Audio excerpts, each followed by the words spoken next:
नमः शिवाय। शिव पुराण की रुद्र संहिता के इस अध्याय में यज्ञदत्त कुमार को भगवान शिव की कृपा से कुबेर पद की प्राप्ति तथा उनकी भगवान शिव के साथ मैत्री। सूत जी कहते हैं, मुनीश्वरों, ब्रह्मा जी की यह बात सुनकर नारद जी ने विनय पूर्वक उन्हें प्रणाम किया और पुनः पूछा, भगवान भक्त वत्सल भगवान शंकर कैलाश पर्वत पर चढ़ गए और महात्मा कुबेर के साथ उनकी मैत्री कब हुई? परिपूर्ण मंगल विग्रह महादेव जी ने वहाँ क्या किया, यह सब मुझे बताइए। इसे सुनने के लिए मेरे मन में बड़ा कौतूहल है। ब्रह्मा जी ने कहा, नारद सुनो, चंद्रमौली भगवान शंकर के चरित्र का वर्णन करता हूँ। वे कैसे कैलाश पर गए और कुबेर की उनके साथ किस प्रकार मैत्री हुई, यह सब सुनाता हूँ। कामपिल्य नगर में यज्ञदत्त नाम से प्रसिद्ध एक ब्राह्मण रहते थे, जो बड़े सदाचारी थे। उनके एक पुत्र हुआ जिसका नाम गुणनिधि था। वह बड़ा ही दुराचारी और ज्वारी हो गया था। पिता ने अपने उस पुत्र को त्याग दिया। वह घर से निकल गया और कई दिनों तक भूखा भटकता रहा। एक दिन वह नैवेद्य चुराने की इच्छा से एक शिव मंदिर में गया। वहां उसने अपने वस्त्र को जलाकर उजाला किया। यह मानो उसके द्वारा भगवान शिव के लिए दीपदान किया गया। तत्पश्चात वह चोरी में पकड़ा गया और इसे प्राणदंड मिला। अपने कुकर्मों के कारण वह यमदूतों द्वारा बांधा गया। इतने में ही भगवान शंकर के पार्षद वहां पहुंचे और उन्होंने उसे उनके बंधन से छुड़ा दिया। शिवगणों के संग से उसका हृदय शुद्ध हो गया था, अतः वह उन्हीं के साथ तत्काल शिवलोक में चला गया।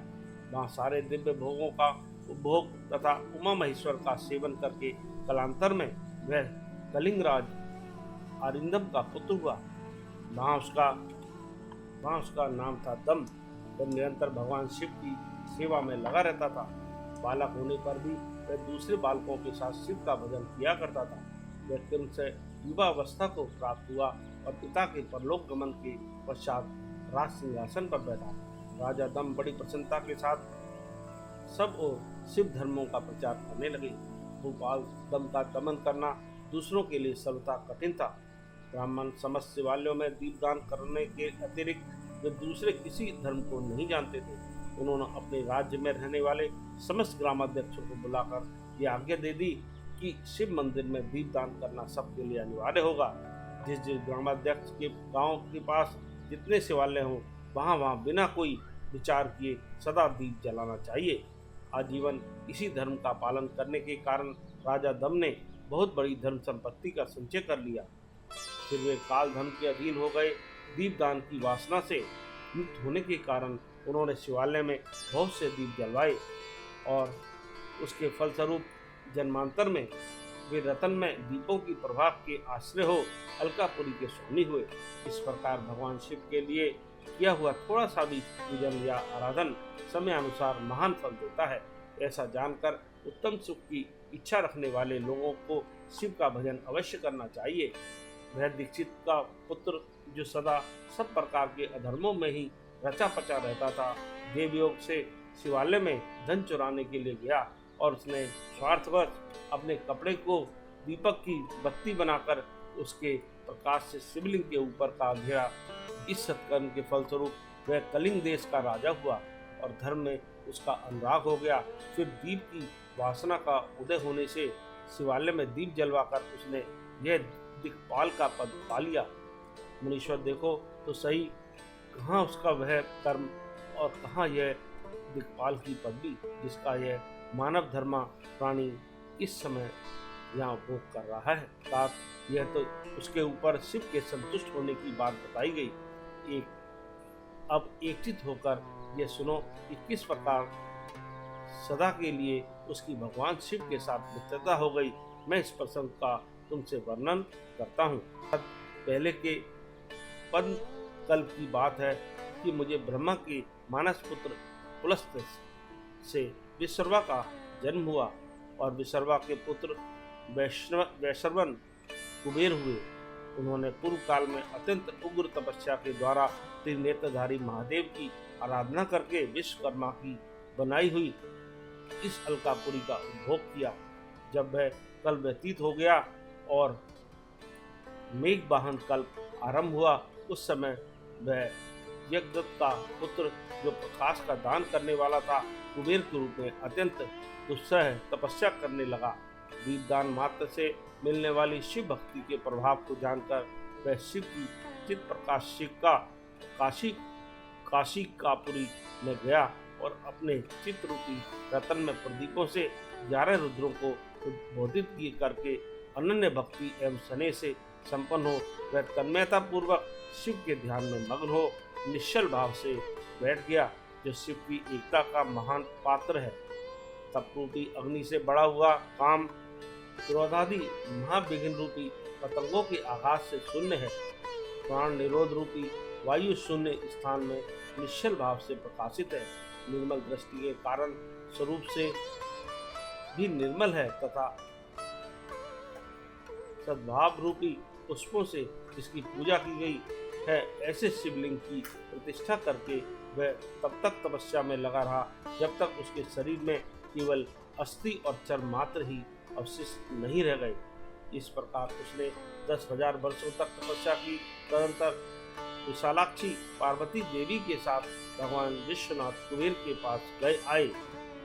उन्होंने प्रसन्नचित्त से अलकापति की ओर देखा। वे शिवलिंग में मन को एकाग्र करके टूटे कांट की भांति स्थिर भाव से बैठे थे। भगवान शिव ने उनसे कहा, अलकाप्ते मैं वर देने के लिए उद्धत हूँ, तुम अपना मनोरथ बताओ। यह वाणी सुनकर तपस्या के धनी कुबेर ने जो ही आंखें खोलकर देखा तो ही उमा वल्लभ भगवान श्री कंठ सामने खड़े दिखाई दिए। वे उदय काल के सहस्त्रों सूर्यों से भी अधिक तेजस्वी थे और उनके मस्तक पर चंद्रमा अपनी चांदनी बिखेर रहे थे। भगवान शंकर के तेज से उनकी आंखें चौंधिया गई।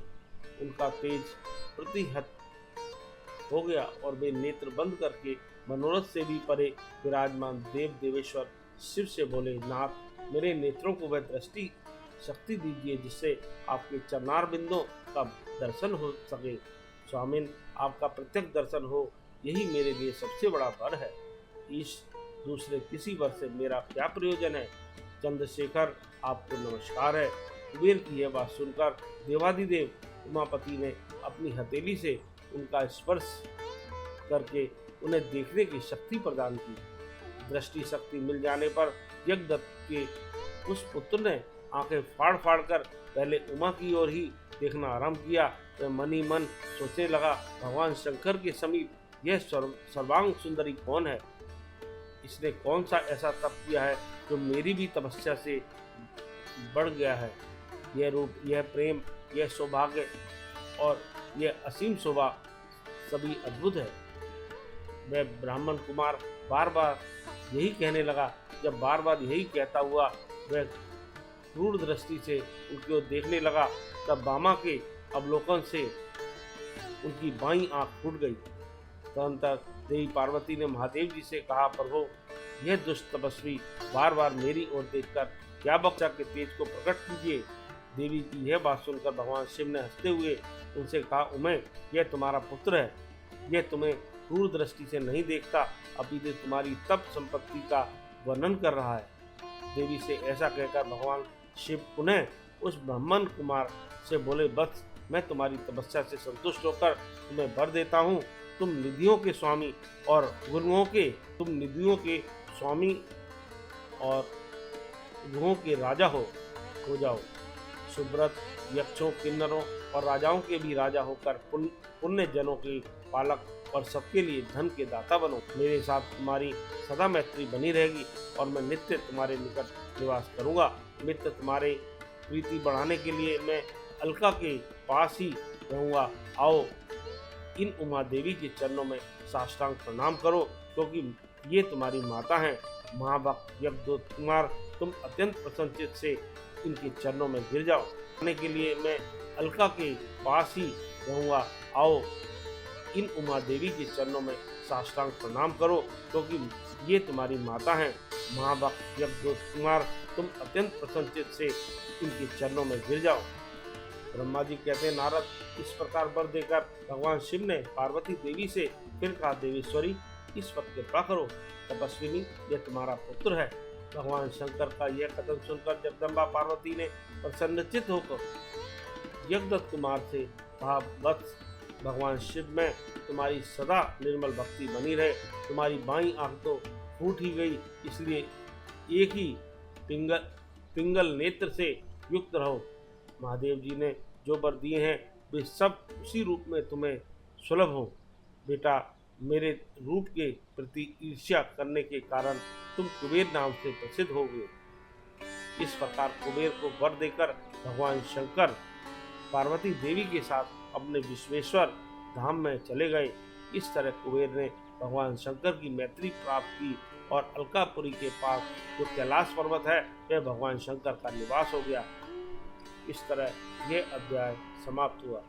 ओम नमः शिवाय।